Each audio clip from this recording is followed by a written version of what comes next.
Cytokines. When a macrophage recognizes a pathogen, will kill it, but if there are many of them, it calls for help by chemical signals, or cytokines.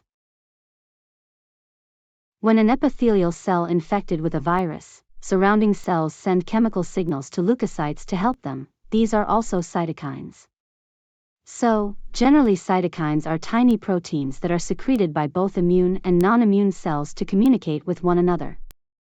And there are 5 types of them: interleukins, tumor necrosis factors, interferons, transforming growth factors, and colony-stimulating factors.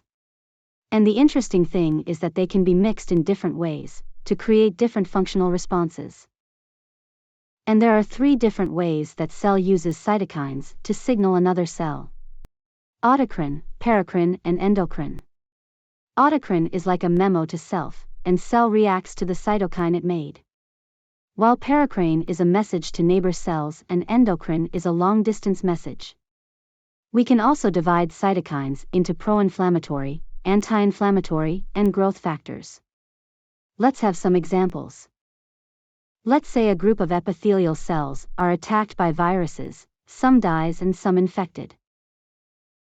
The injured cells are going to produce a complex of interleukins and tumor necrosis factor.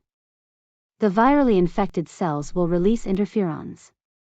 In an autocrine manner, infected cells use interferons to stop the viral genetic materials.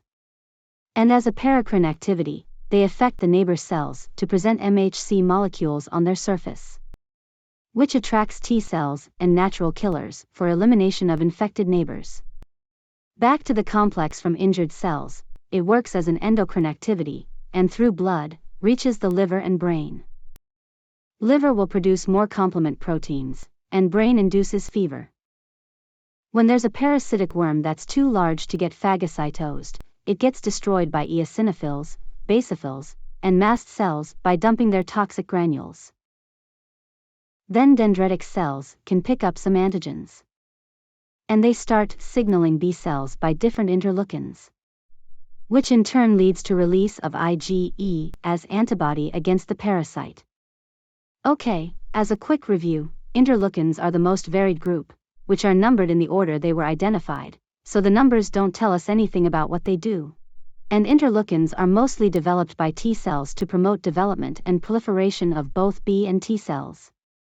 Tumor necrosis factors are involved in killing tumorous cells and also involved in inflammatory responses and inducing fever.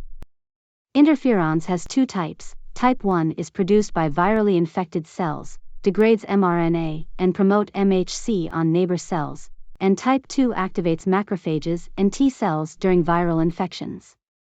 Colony-stimulating factors are increasing proliferation and differentiation of hematopoietic stem cells. And finally, transforming control factors have an inhibitory function against colony-stimulating factors. Thank you for watching.